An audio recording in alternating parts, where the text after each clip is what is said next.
एक समय की बात है, एक घने जंगल में चिंटू नाम का एक छोटा चूहा रहता था। चिंटू बहुत छोटा था, लेकिन उसका दिल बहुत बड़ा था। वो हमेशा नए दोस्त बनाने की कोशिश करता था।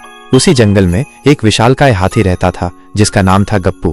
गप्पू अपनी ताकत और विशाल शरीर के लिए जाना जाता था। उसकी आवाज इतनी भारी थी कि पूरा जंगल थर्रा उठता था। चिंटू और गप्पू का मिलना एक दिन एक नदी के किनारे हुआ। गप्पू पानी पीने के लिए आया था और चिंटू अपनी प्यास बुझाने के लिए। गप्पू ने चिंटू को देखा और हंसते हुए बोला, अरे छोटे, तुम इतने छोटे हो कि मैं तुम्हें गलती से कुचल सकता हूँ। चिंटू को यह सुनकर बुरा लगा, लेकिन उसने हिम्मत नहीं हारी। उसने कहा, गप्पू भाई, आकार से दोस्ती का कोई लेना देना नहीं होता, दोस्ती तो दिल से होती है। गप्पू ने उसकी बात सुनी, लेकिन उस पर ध्यान नहीं दिया और अपनी मस्ती में आगे बढ़ गया। कुछ दिनों बाद जंगल में शिकारी आए। उन्होंने गप्पू को फंसाने के लिए एक बड़ा जाल बिछाया। जैसे ही गप्पू उस रास्ते से गुजरा, वो जाल में फंस गया।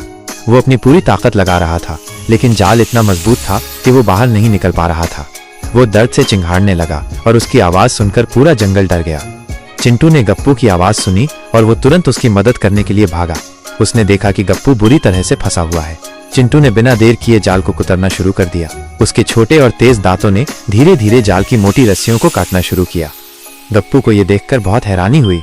उसने सोचा भी नहीं था कि इतना छोटा चूहा उसकी मदद कर सकता है। चिंटू ने तब तक जाल को कुतरा जब तक कि गप्पू बाहर नहीं आ गया। जाल से बाहर आने के बाद गप्पू ने चिंटू को धन्यवाद दिया और बोला, चिंटू, तुमने सही कहा था, दोस्ती आकार से नहीं बल्कि दिल से होती है।